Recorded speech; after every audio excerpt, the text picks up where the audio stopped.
In the meantime, and for as long as it takes, we will maintain this blockade, successful blockade. But if Iran chooses poorly, then they will have a blockade and bombs dropping on infrastructure, power, and energy. And at the same time, Treasury Secretary Scott Bessent and our friends over at Treasury are launching Operation Economic Fury as well, maximizing economic pressure across the entirety of the government. To Iran, choose wisely. Trump said it yesterday. The war with Iran is ending soon.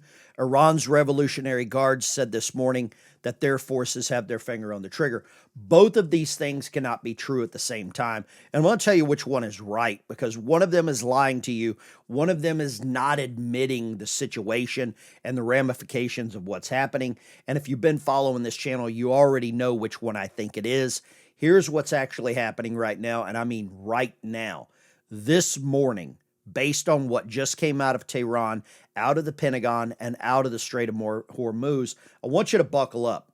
Because let me tell you what happened this morning while most people were still asleep. Iran's deputy minister stood up at a diplomatic forum in Turkey and said flat out, they are not accepting a temporary ceasefire. They are not a pause, not a cool down, they don't want to back away. For some reason, they still think they're in control. They're in the driving seat. And I think it's time to take the keys away if you really want some safety. If you're in the back seat in Iran and this person's driving your country into the path of what's happening, you should be worried. Now, they want a comprehensive end to conflict across the entire region, Lebanon, Red Sea, all of it or nothing. That's not a negotiation. They want an ultimatum to remove all United States military. And then the same morning, an Iranian cleric in Iran gets up at Friday morning prayers and tells his congregation the war with the U.S. is not something that ends. It will take different forms over time.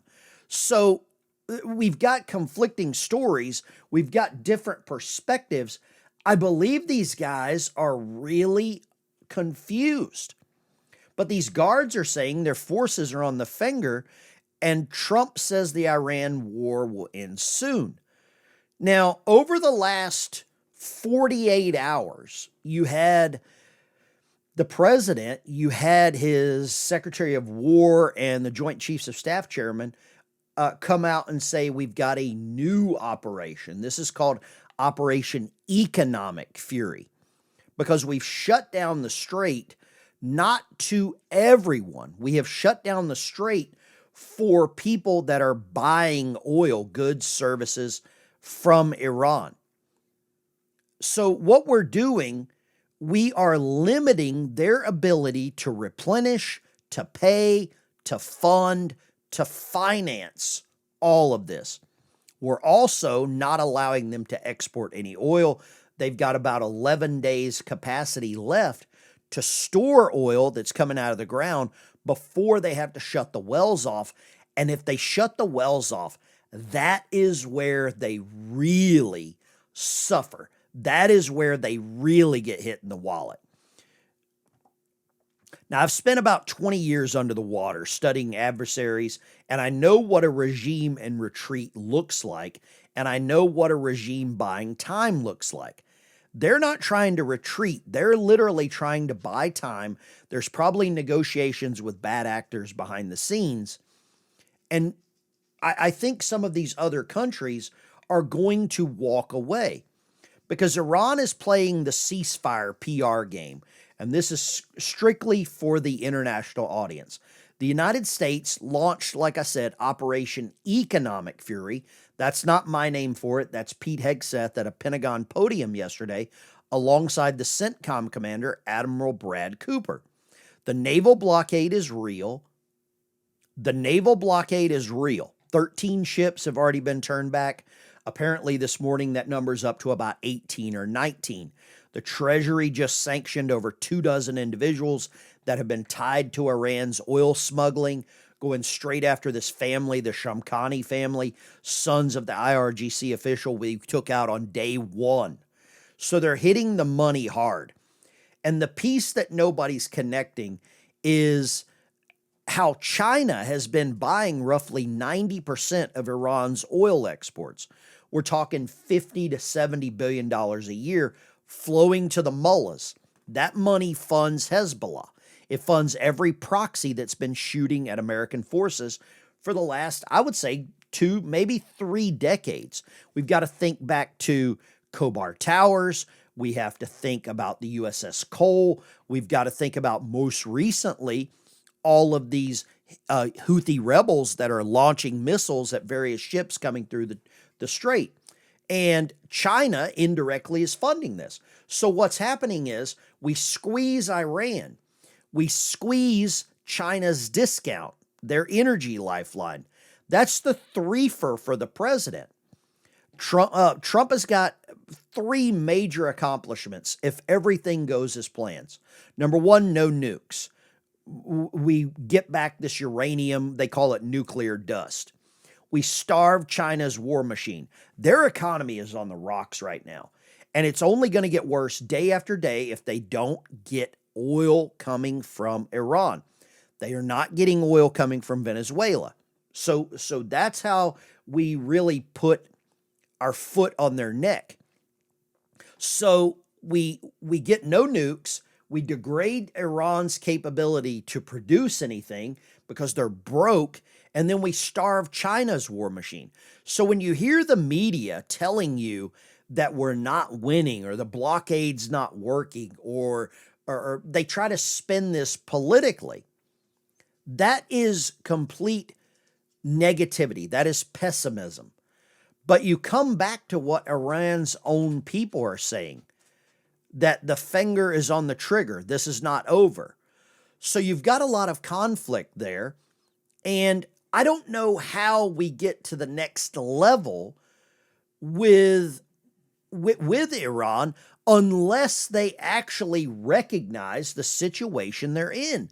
We've all had friends that have had these major problems, and they have to hit complete rock bottom before they recognize they have a problem and they seek help.